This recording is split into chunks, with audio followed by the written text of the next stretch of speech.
Well, hello to the world of social media here in the Coachella Valley and parts of the world that might be watching. If they're not, they probably should be. Another beautiful week starting off here. Before I get going on today, let's just talk a little bit about this hysteria of coronavirus here in the Coachella Valley. Yesterday it was announced that there was one confirmed case elderly in Eisenhower Hospital. The PBN tennis tournament was slated to start today with probably close to 500,000 people would invade the valley over this week. And that number could be plus or minus. I'm not 100% sure. A lot of good for our economy. And yesterday they decided to cancel the tennis tournament.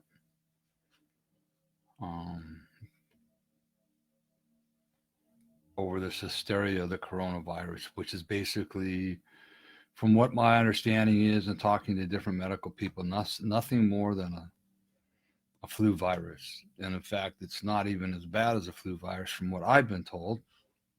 I'm not the medical expert. I'm just talking to people that know more than me.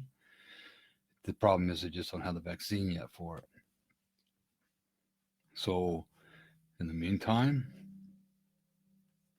this tennis tournament is been canceled. We have tons of local vendors that provide food for that were spending days setting up and their money setting up, and that money probably won't be regained. They'll have no profits. They'll just have losses for it.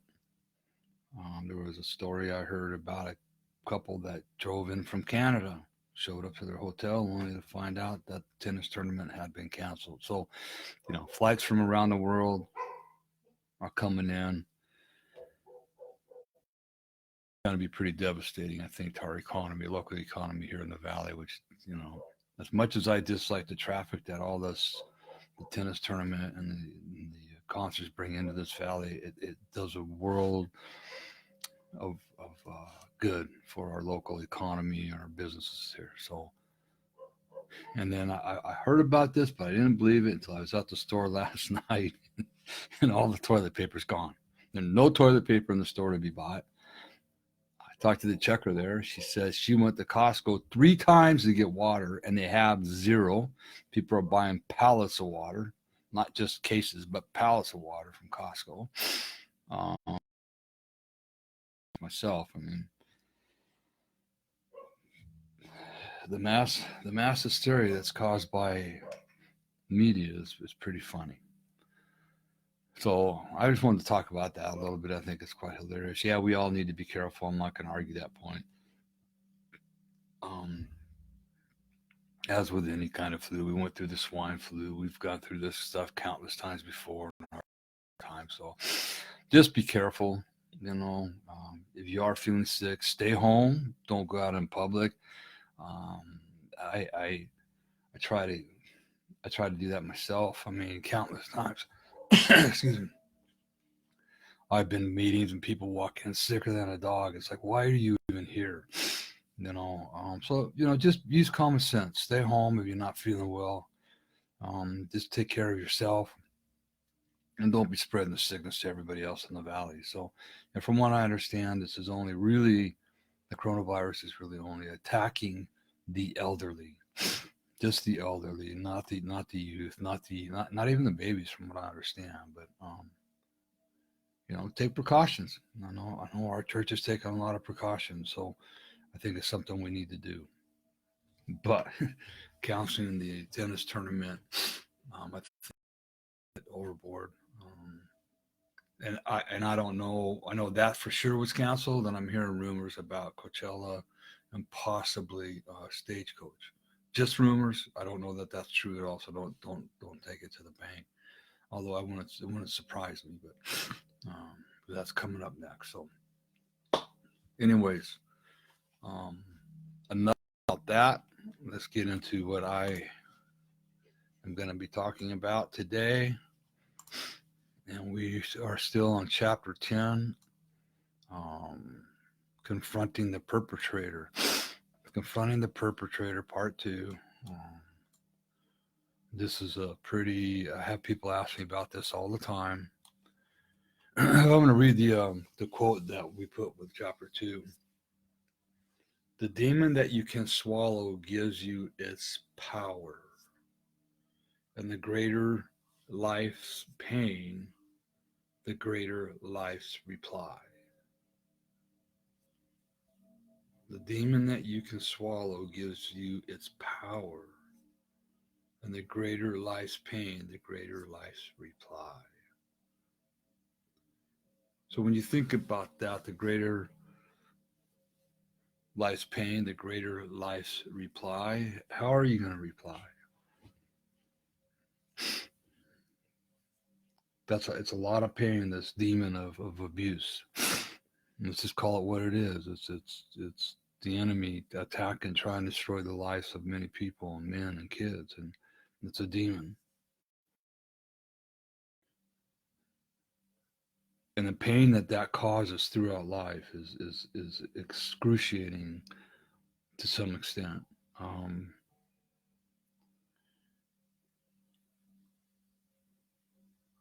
I remember God giving me in a meditation, Randy, the scar than you'll ever imagine. The pain is incomprehensible, and it's incomprehensible to the everyday person. So, are we going to react to that pain with as a victim, like I did for many years, and many people do, not knowing there's a way out? And usually, that not knowing there's a way out is because they don't believe in God. Actually, a lot of people, as myself, believe that God did it to them for some reason. So, we can either choose to battle that pain with our addictions and our victimhood, and that is a strong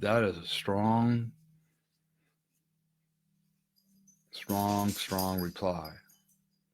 Or we can choose to grab a hold of courage, which is an even stronger reply, and battle the enemy on a daily basis only with the help of God. Okay? So which reply are you gonna use?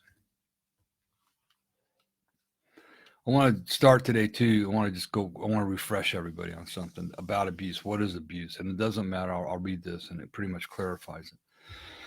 Abuse of any type occurs when someone has power over another and uses that power to hurt. Physical abuse means that someone exercises physical power over another, causing physical wounds. Sexual abuse means that someone exercises sexual power over another, resulting in sexual wounds. And spiritual abuse means when a leader with spiritual authority uses that authority to coerce, control, or exploit a follower, thus causing spiritual wounds. Spiritual authorities could be a pastor, a priest. It could be a father, a mother, a grandmother, a grandfather. Anybody that has spiritual authority can cause these wounds. So remember that abuse is only about one thing. It's about power, control, and coercing and hurting people, period, in a conversation. Hurt people, hurt people. So, sorry about that.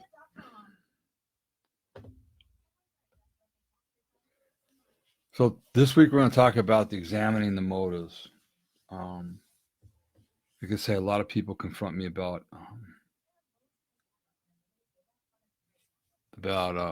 confronting the perpetrator. If I see him, I'll kill him, and I just want to see him. I just want an apology from him. I just. So one of the most powerful tools that we can have when it comes to our recovery, and before we sit down with our abuser, is a personal inventory of our motives. And I suggest that you would do that with either your therapist, your mentor, your coach, or your sponsor. You can't do this alone. Sit down, write out what are your motives, and then discuss those motives with that person. When you think about confronting the abuser, You need to be really, really honest with yourself about what it is that you want from that perpetrator, from the confrontation. What exactly do you want and are expecting? Okay. I know it can range anywhere from, trying to establish a real relationship in order to heal the past, or you want to see the abuser suffer. And neither one of them, you got to really, really ask yourself is first of all, is the first one trying to establish a real relationship, is that really a possibility? And has that person healed? Has that person repented for their mistakes? Yeah, remember that part of forgiveness is not establishing a relationship. I want people to understand that. You don't have to have a relationship with that person ever again. They never have to be allowed in your life again. So, first of all, that is your motive. I would question why that is so important. Again, discuss it with either a therapist, a mentor, coach. Okay. And if you've come to a place of forgiveness, all right, why would you want to see that your abuser suffer? That's the far end of the spectrum. It's not. I used to want to see my abuser suffer, but when I got to forgiveness, I didn't want to see him suffer anymore. He's suffering enough. She's suffering enough. And if you walk in the life with Christ, that's not what Christ wants. You just forgive. You can't do nothing about the past, and watching him suffer, is that really going to help you in the long run? Watching another person suffer, I would really question your spiritual values if that's what your motive is. You might want an apology, or you might want the abuser to understand the impact it had on your life. I'll go back to forgiveness. Remember, forgiveness is not waiting for an apology. Okay? Not waiting for an apology. And quite frankly, unless the perpetrator has, like I said, fully repented, in which case he might likely should have come to you for an amends, but they're not going to care what kind of impact it has on you. Okay? Confronting a perpetrator has more chances of a downfall and creates more danger for you than it does good. Okay? You might think, well, how can that be? Well, if you go in there so your abuser can understand the impact he has on you, good luck with that. He might just laugh at you, say, I don't know what you're talking about. At which point you'll dive back into a rabbit hole of shame if you don't have a solid recovery underneath you. Okay. Again, if you've fully forgiven him, I think even confronting the perpetrator is ridiculous myself. Let it go. It's over with. What is confronting really going to do? I help several people. It's like, number one, I think I need to tell my mom, my grandma, my mom, my dad, or so-and-so about this abuse. Well, why? Have you forgiven? Yeah. Okay. Is the perpetrator still around? No. Okay. If the perpetrator is, and you're in fear of him harming others, then let the authorities take care of it. Because technically, if you go to a therapist or a counselor and you report that you have been abused, right? They're mandated reporters, so they got to report it to the authorities anyway. So you just let them do what they got to do. All right? Because if you've forgiven them, you've forgiven them. There's no reason to carry on. And by going to somebody, let's say your parents are elderly, what are you going to cause more harm or grief than good by doing so? Things you really need to think about. Okay, that's why you need a competent therapist, coach, or mentor that's schooled in these kind of things. We can't tell you what to do, but we can sure give you some suggestions on what to look for and walk you through your motives. And the other thing that some people want, they would just want validation of their memories. There was one memory I had. I never needed validation for the memories of my abuse. I knew it happened. It was I never once doubted it. But the one memory that I needed validation for was the night my stepfather about killed me. And I did reach out to my brother at that point, and I says, "Hey, remember this night?" He goes, "Yes, I do." I go, "How bad was Jack really beating me?" He says, "Randy, if I wasn't there, Jack would have killed you." But I didn't go to the perpetrator. I went to somebody that was there and saw it and experienced it with me. Perpetrators are great at denial. That's what they do best. They live in denial. What they're doing to them is okay. It's just part of what they do. So what you need to understand is that unless, and I've said it a couple of times, unless the abuser has had some kind of spiritual awakening in his life and has worked through and come to you to make an amends for what he had done, unless he's gone through some kind of intensive therapy. And what I know in talking to different people and hearing different perpetrators and um, different counselors and therapists, um, they can't be helped. And that a perpetrator, once a perpetrator, should never ever ever be left alone with a kid again in his life. Period. I've heard that right out of perpetrators' mouth that are in prison. You can't fix this. They're sick, and the chances that you'll get a healthy, loving response from him or her is slim to none. Slim to none. Okay.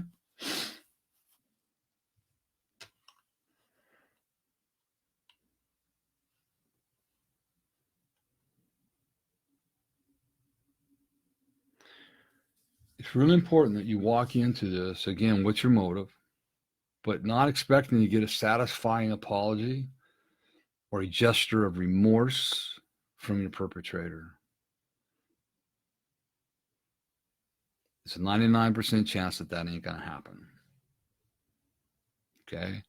Again, they're probably going to look at you like, what are you talking about? I have no idea what you're talking about. I never did anything of such to you. Okay. Unless they've had that spiritual awakening, had intensive therapy. It's just going to be more probable the abuser will minimize or outright deny the abuse ever happened. And here's the worst of it all, too. This is the granddaddy that they'll do. He may blame you for it. What are you talking about? You asked me. You laid there. You wanted it. You didn't fight me off. You acted like you enjoyed it. So I just kept on doing it. All right. It doesn't matter if you enjoyed it and if you laid there like you liked it. You were a kid, and what were you supposed to do? To deal with abusers or perpetrators, they don't like to be confronted. They don't like to be made to be out of control. Remember, abuse is about power and control. Take their control away from them, all hell will break loose. And I've seen it. I've seen it in other victims. I've seen that control. I've seen when I've confronted people. I don't even like using the word confront because when I approach somebody and talk to them about a situation, and it's obvious that the wool has been pulled from their head. Hey, Kevin, the wool has been pulled from their head, and they've been caught in their own game, and they've lost control over what's going on. They get upset, and they can get violent, very violent. Okay.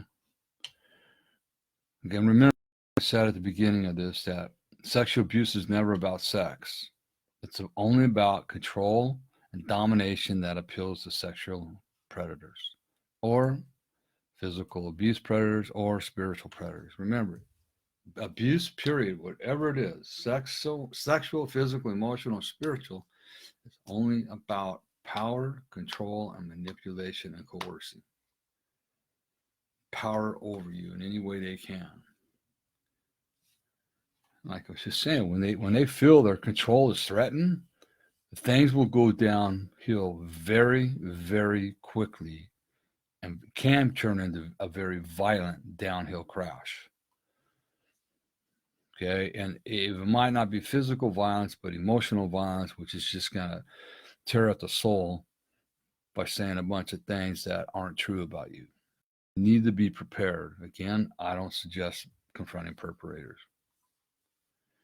Most of the perpetrators of any kind, they're delusional.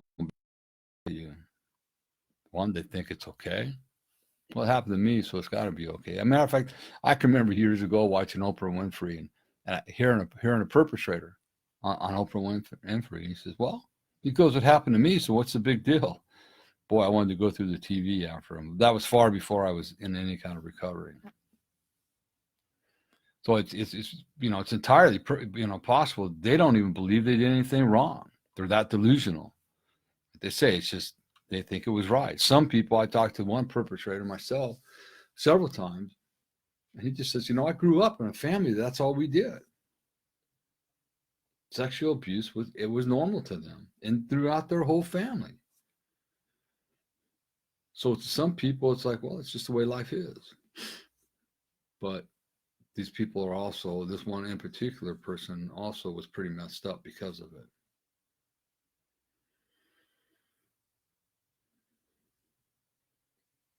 So we have to remember also that because of the abuse happened in many of our informative years, right? That our emotional patterns are based to some degree on that abuse. So they're saying that, like when for the alcoholic and in the abuse victim too, I have found out with working with my therapist that the minute the abuse happens to you, your cognitive thinking changes, your learning behaviors change. The innocence of the child has been raped from you, stolen from you. So you're kind of stuck in that age group that you were molested at. You start to develop these strong negative emotions, right? Connections. So, which all our childhood, right? And they're really hard to overcome compared to some of the more recent positive ones that you have learned. So even though this happens a lot, we know that what we're doing is hard, it's wrong. And even though we're given the tools to change and given direction and given you have somebody that's showing it to you, we know we have to change and overcome these negative emotional feelings with these new positive ones that we've been given. It's really hard because you've been living and acting off these negative emotions that you learned as a child for 10, 15, 20, 30, 40 years. It was almost 50 years. I was 49 years old when I got help.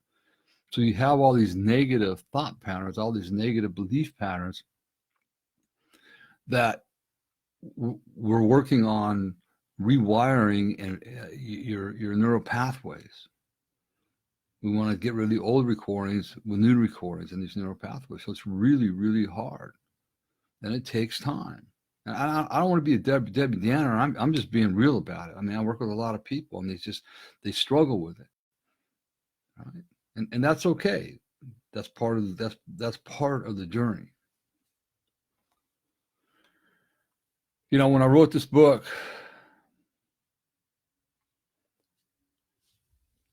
I was almost a decade into my recovery when I wrote this book. And my contact with my mother at the time still sent me into a downward spiral shame. That I mean, the things she would do to me, the things she would say to me, all right? And believe me, I tried everything I could. I did forgive her. She's been fully forgiven. I made my amends to her. Right, I'd fully forgiven her. But it would come to the point to where it was so toxic, and she couldn't. I can't even explain it. That I finally had to say, well, I can't talk to her no more. I can't talk to her. My daughter was the same way. So I had to cut her out of my life because I had to protect myself. She was a perpetrator of abuse, and she didn't see her part in it. She blamed me for everything. Right? You know, it's those abusive members of the family can be the strongest trigger that we have. And it was hard to cut that off because, well, she's my mother. All right. But through a lot of work with my therapist, some pastoral words of wisdom I heard from different pastors, and my own searching and soul searching, I finally had to cut her off. And you know what? It took a while, but I no longer found myself in those downward spirals of shame. And unfortunately for my mother, she died not knowing the wonderful man that I am. She still was blaming me for a lot of stuff that happened. And she never got to know me, my wife, or her grandkids as the healthy people that we are. And it's sad for her.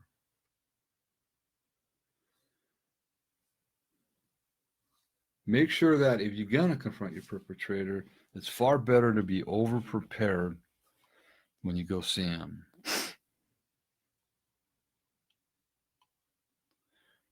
And in order to have a positive outcome for the meeting, it's really important that you focus on doing it for yourself and not on any outcome that is dependent on the abuser. Okay? You can't go in there thinking, I'm going to go do this for the abuser. I'm going to go tell him how bad she hurt me. I'm going to go tell him I forgive him. And in the end, I want him to tell me he's sorry and get on his knees and beg for forgiveness. If that's your goal, don't do it. Okay, like I said, you're 99% likely not to have that happen. So you got to make sure that you're doing it only for yourself. Before going to a meeting, I want you to ask these following questions. Write these down, or matter of fact, what I'll do is I'll put them over here. I'm just going to copy them, put them in there for you. Okay.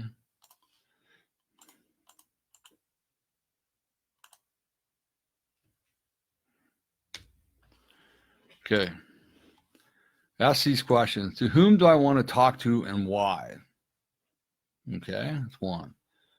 What do I want to get out of it? And is that a realistic outcome? What do I want to get out of it? And is it a realistic outcome? And in that, well, I'm going to finish this first. Number 3, can I handle being challenged by this person or arguing with him? Okay, are you going to be okay with that, challenging this person? And I don't even want to say arguing with him, but just, talking to him about it, because chances are there's going to be some pushback. Am I willing to lose contact? This is important, not only with the abuser, but also with people we both know. That's a big question. And what is the worst case scenario? Will I be able to handle it? Will I be able to handle that if it happens to me? So what's the worst case scenario? Will I be able to handle that if it happens? And if I get everything I want from the abuser, what will I have? Okay. So answer those questions. Snap them up here on the comment thing. And then ask yourself 3 questions after that, okay? That are really important. And it's this, or 2 questions. One is, after each question, is it true? Was your answer true? Okay. And then the second one, if you say yes, then ask yourself, is it absolutely true?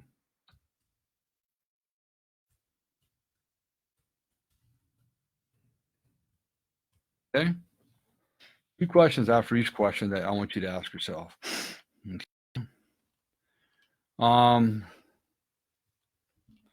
So So that's it for today. Next week, I'll talk about best case scenario. Not best case scenario. Yeah, best case scenarios. We'll discuss that next week, okay, on the outcome of perpetrators. Remember, everyone, be chapter 10, part 3 next week. Hey, if you want to know more about my life coaching, go to changeyourlifestorynow.com.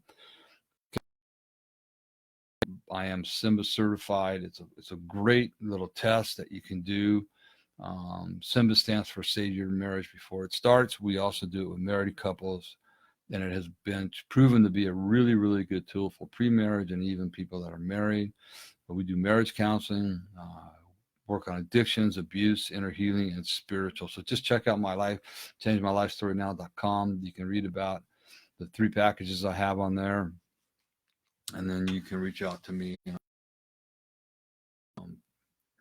if you're interested. Just fill out the contact form and email it to me, and I'll answer you usually within 4 hours on that one. Okay, so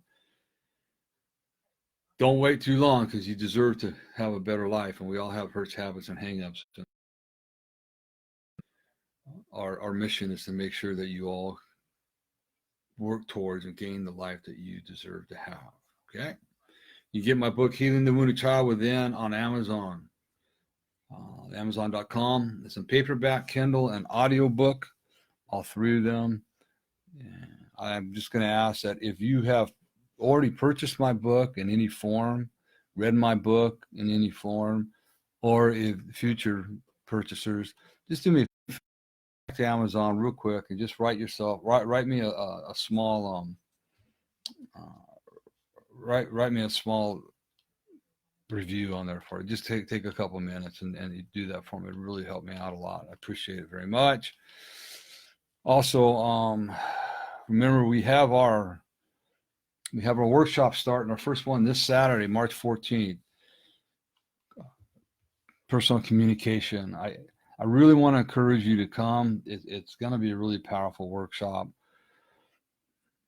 One of the biggest, Kathy and I are just discovering that one of the biggest downfalls of marriage is just simply a lack of communication. And it's not, when I say a lack of communication, well, we're communicating. Yeah, you probably are, but it's how we communicate that is really the downfall to communication skills.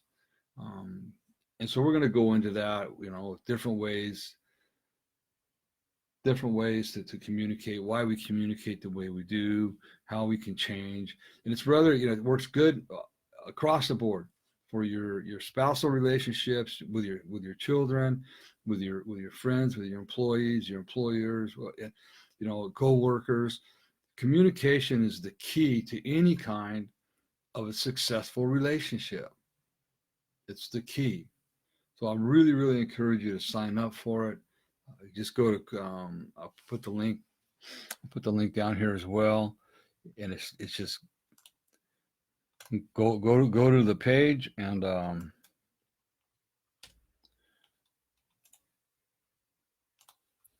just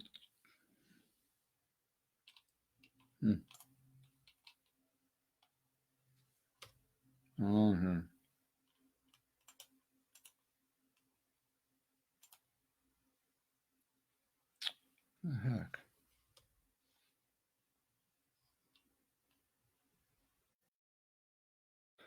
Well, maybe I won't do this for you guys.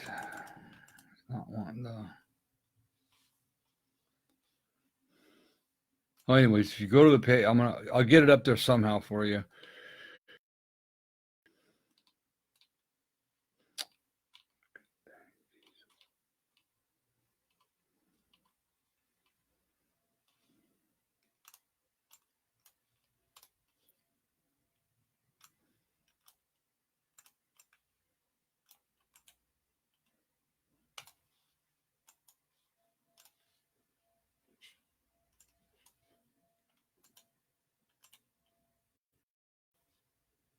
There it goes.